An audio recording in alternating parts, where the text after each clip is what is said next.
10:36 is the time now. We're just days away from the official start of summer, and that means more families will be looking to stay cool on hot summer days. But staying cool around water can quickly turn deadly. Dr. Sarah Lazarus, a pediatric ER physician from Children's Healthcare of Atlanta, joins us now with some life-saving reminders. Dr. Lazarus, good morning. Thanks for joining us.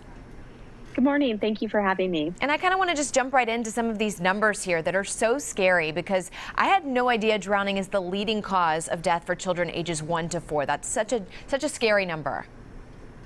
Absolutely. And it's the second leading cause of death for children ages 5 through 9. So it remains a big issue, and teenagers are at risk as well. Yeah, I mean, that's what, when you tend to think about drowning, I think I always think of a child thrashing around, struggling in the water, making, a big show. But in reality, it's quick and it's silent, which makes it so much scarier. And it doesn't take much water at all.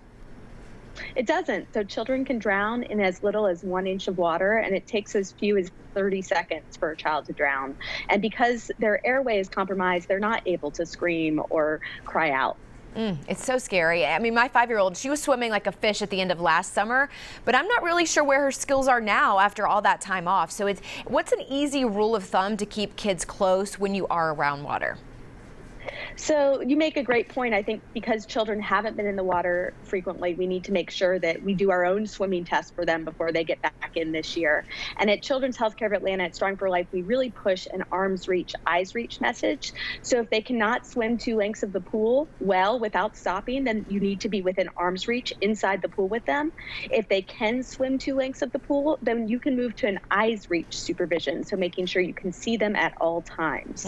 Good reminders there. And tell us really about this new campaign, It's Never Too Late to Learn, and how it's really targeting, like you said, those older kids and teenagers who may not know how to swim, but who also might be embarrassed about it. Absolutely. So there's a lot of stigma to not being able to do some skills, and swimming is one of them.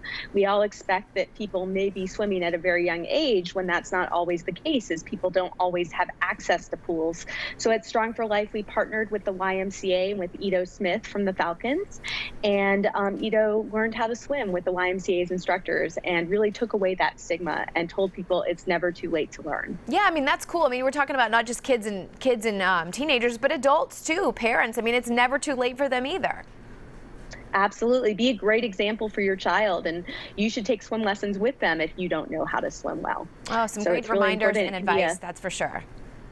For sure. Absolutely. Dr. Lazarus, thank you so much for joining us, and again, for some of those life-saving reminders. It's the perfect time to start thinking about it as everybody starts to head out again.